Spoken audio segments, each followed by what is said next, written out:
Today's video contains lore and gameplay spoilers for Elden Ring, specifically the main game up to General Radahn and Ranni's storyline. One of Elden Ring's most interesting and breathtaking boss fights is against Astel, Naturalborn of the Void. Today we'll look at the strange and disturbing backstory of that being, including how it condemned an entire civilization. All that and more in today's video.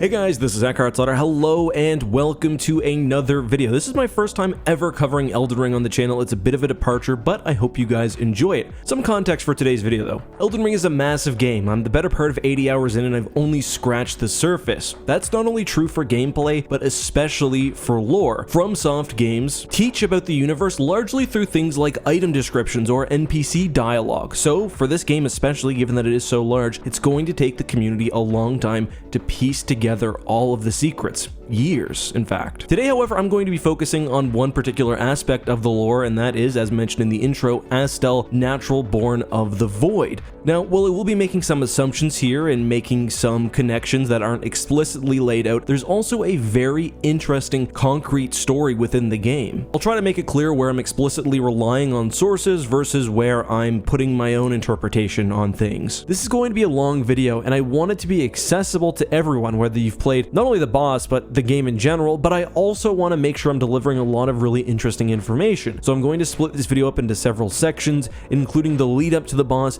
and I'll put timestamps up on the screen right now so you can skip around and not waste your time. So Astel is a very interesting boss and enemy. While many of the opponents you face in Elden Ring seem like something out of the natural world, whether deformed or not, Astel is different, an eldritch abomination. There's a lot you can observe through the boss fight itself to just get a general sense of what this creature is. As I mentioned, clearly celestial, it has control of gravity, it's incredibly dangerous, and to put it simply, this is obviously not from the same realm that you are. This is a pretty hard battle as well, especially if you're a melee fighter like I was, and the entire time I was just thinking how much I wanted to kill this boss so I could learn more about it. And when you finally do defeat it, you get your first hints at the overall lore. Remembrance of the Naturalborn says the following: Remembrance of Astel, Naturalborn of the Void, a malformed star born in the flightless void far away, once destroyed an eternal city and took away their sky, a falling star of ill omen. It's a very interesting starting place. To find Astel, you actually have to go on quite an adventure. The lands between have various underground sections, but most prominently the twin rivers of Astel and Siofra. The map segments for the two rivers say the following: Two great rivers flow beneath the lands between. This vast region is said to be the grave of civilizations that flourished before the Erd Tree.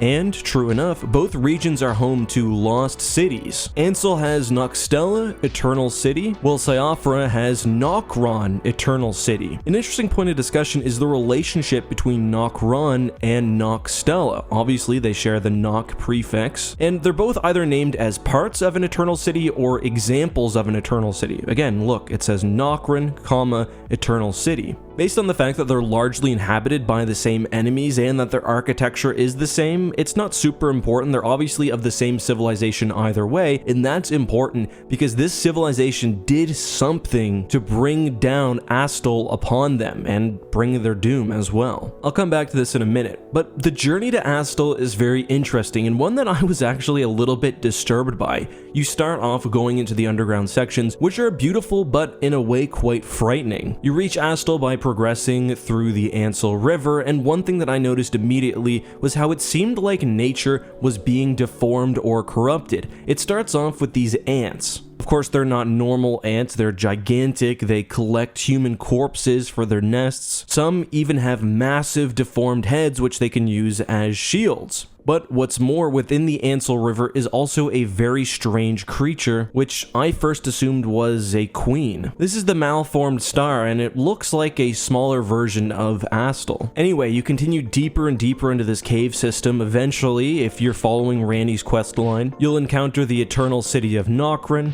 You pass through that, you eventually get to the Lake of Rot, and finally the Grand Cloister. Found the Grand Cloister to actually be a somewhat disturbing location. For one, it definitely has hellish vibes, and the creatures within look like even more deformed but also civilized versions of insects, almost like being close to some corrupting source has turned them into these weird beings. In fact, the game even describes them as being overdeveloped, as if something has caused them to change beyond their natural limits. Cloister, by the way, is another word for a type of cathedral or a monastery, but also has the dual meaning of being a place where the religious are shut in, where worshippers are locked away. Anyway, after passing your way through there, you finally are able to reach Astel's area, which when you return to after reading the item description, you may recognize as an impact crater. Astel is not in a cave underground. It's in the spot where it fell, and you can actually tell this because the Grand Cloister has been largely destroyed. You reach Astel by traveling down a coffin, but if you pay attention, you can tell that the area used to have a road or a bridge, but it had been destroyed. The cloister itself had also suffered damage, and the Lake of Rot even clearly was not always as corrupted. There's no indication that this was an evil city before Astel's falling, and the lake most likely had been a pristine place. So as a brief recap, Astel comes from space or the sky or the void. It falls, does major damage to either the Eternal City or the Eternal City of Nokrin, and stays within its impact zone, most likely corrupting the wildlife and the environment,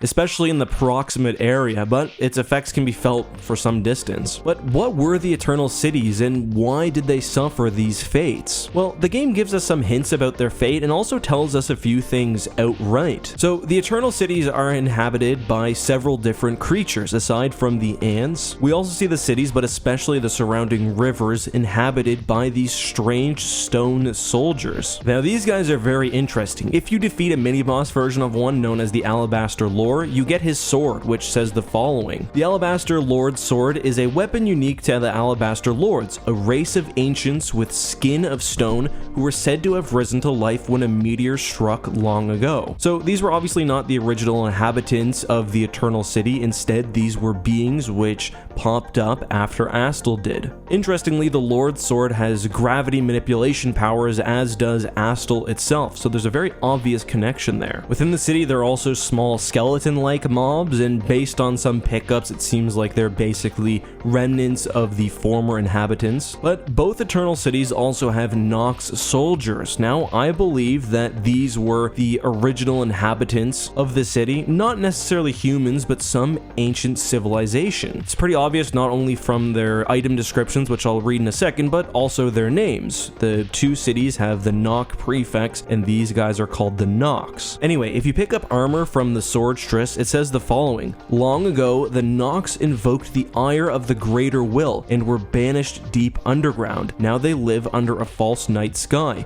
in eternal anticipation of their liege, of the coming age of the stars, and their lord of night. The Finger Slayer blade also says, it's said that the blade is the proof of high treason committed by the Eternal City and symbolizes its downfall. The blade is capable of harming the greater will and its vassals. So something called the greater will saw that the Eternal City was committing or about to commit some sort of treason against it, and in response, Astel was set against it, causing its destruction, the death of many of the Nox, and also the introduction of these new races and corruptions to the area. So in other words, causing the entire downfall of the civilization. What the Greater Will is actually a much larger topic for another video, most likely. The Greater Will is connected to almost everything in Elden Ring. It was said to be a golden force which guided the lands between before it was known as the Shattering. Sites of Grace are actually remnants of the Greater Will, and it's largely presented as a benevolent, and to use a Star Wars term, almost cosmic force-like thing. In my opinion, this whole situation actually throws that somewhat into doubt. The Greater Will obviously isn't totally benevolent if it's using these beasts of the void to punish and essentially destroy civilizations. And the interesting thing is that we know this isn't the only time something like this has happened.